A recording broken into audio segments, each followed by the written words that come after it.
రసాయనిక ఎరువులు అనేది మనం ఎక్కువ వాడతాం మిగతా పంటలతో పోలిస్తే. కానీ పంటలో చాలా తక్కువ పోలిస్తాం, ఎందుకంటే వేర్లలో రైజోమ్స్ అనేవి ఉంటాయి అన్నమాట. వాటి వల్ల గాలిలో ఉండే నత్రజని అనేది ఆ వేర్లలో స్థిరీకరించుకొని ఆ వేర్ల నుంచి నేలకు అందుతుంది అనమాట. దానివల్ల మనకి రసాయనాల ఖర్చు అనేది తగ్గిపోతుంది. దానివల్ల మనకి కంప్లీట్గా పంట పండించడానికి అయ్యే ఖర్చు తగ్గిపోతుంది, లాభాలు పెరుగుతాయి. మన ఆరోగ్యం మీద ఎట్లా ఉంటుందంటే పోషకాలు పరిమితంగా ఉంటాయి మిగతా పంటలతో పోలిస్తే, కానీ ఇందులో చాలా ఉంటాయి ప్రోటీన్స్. అవి ఐరన్ కావచ్చు, ఫైబర్ కావచ్చు. చిన్న చిన్న పిల్లలకు కూడా ఎక్కువగా ఇట్లా పప్పు పెట్టాలి అనేసి సజెస్ట్ చేస్తుంటారు డాక్టర్స్ అయినా అంగన్వాడీలో. వరి చాలా వరకు ఒక క్రాప్ రొటేషన్ అంటారు.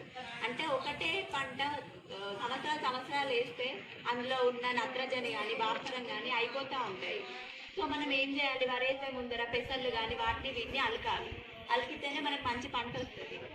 మనం ఇక ఈ నైట్రోజన్ కూడా యూరియా బస్తాల మీద కూడా ఎక్కువ ఆధారపడాల్సిన అవసరం ఉండదు.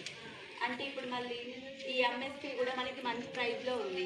ఈ ఉర్దుదాల్ అనేది మనకి 100% సబ్సిడీ కింద ప్రొక్యూర్ చేసుకుంటున్నది గవర్నమెంట్ అనేది.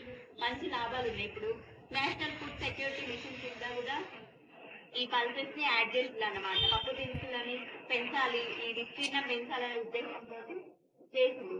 మనకి థీమ్ వచ్చేసి pulses of the world from moderate to excellent.